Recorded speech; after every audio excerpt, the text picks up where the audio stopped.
Just when Blue Origin appeared ready to enter a new era of heavy-lift spaceflight, disaster struck.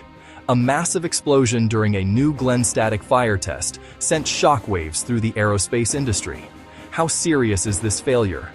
Could it delay Amazon's satellite constellation? Will it affect NASA's Artemis moon program? And perhaps most importantly, what does this mean for Blue Origin's future? Today, we'll examine what happened, what may have caused it, and why the consequences could extend far beyond a single launch pad. The booster was undergoing a static fire test at Cape Canaveral's LC-36. This was a ground qualification static fire on the launch pad. Here's the New Glenn booster, shown with first and second stage labels and key dimensions. The sequence began with rollout, pad hooks engaging, and umbilicals connecting. Next came propellant loading, cryogenic methane and liquid oxygen being transferred into tanks. Water deluge systems spun up to protect the pad during ignition. Engine igniters were commanded as the BE-4 turbo machinery began its startup sequence. A brief initial flash appeared at the engine interface. That flash rapidly escalated into a full fireball engulfing the vehicle. Within seconds, the vehicle was compromised and began to break apart.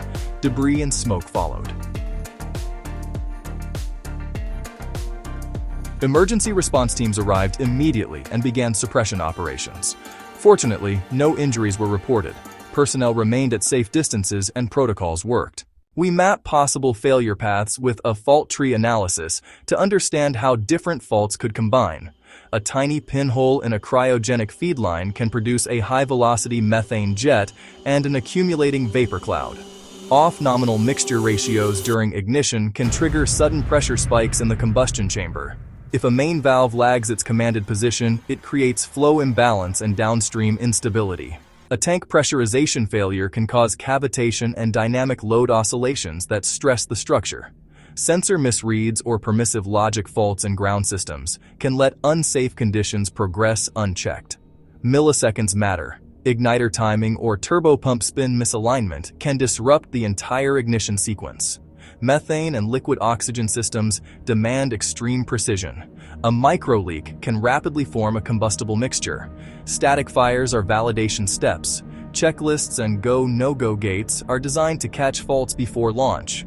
In high-speed replay, you can see how a single fault propagates in milliseconds across the system. Potential damage could affect the launch pad, flame trench, and ground support equipment. Blast and thermal maps indicate distinct radiative and overpressure zones extending from the pad. The transporter erector shows buckled trusses and scorched cabling. Inspectors are measuring deformation and clearances. The LOX and methane tank farm sustained singed insulation and damaged manifold valves. Replacement parts are being staged. Lightning towers and nearby support buildings suffered minor debris and require detailed inspections. Rocket hardware can often be rebuilt faster than pad infrastructure, which may take months or longer to fully repair.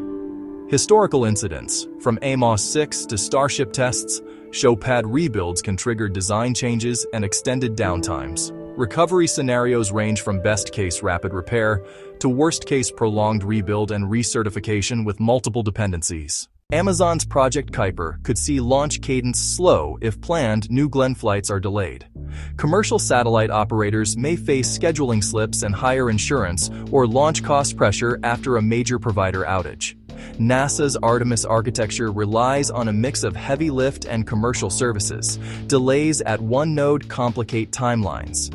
Development of Blue Moon-style landers could see shifted launch windows or renegotiated integration slots if launch availability tightens.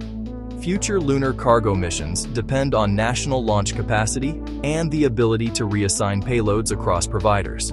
Modern spaceflight depends on multiple providers to absorb delays and keep critical timelines on track. The launch ecosystem includes SpaceX, Blue Origin, ULA, Arianespace, Rocket Lab, and Relativity. Redundancy matters. A single delay can ripple across manifests and supply chains, shifting launch schedules and raising program risk. The explosion of Blue Origin's New Glenn booster represents a significant setback, but it does not necessarily define the future of the program.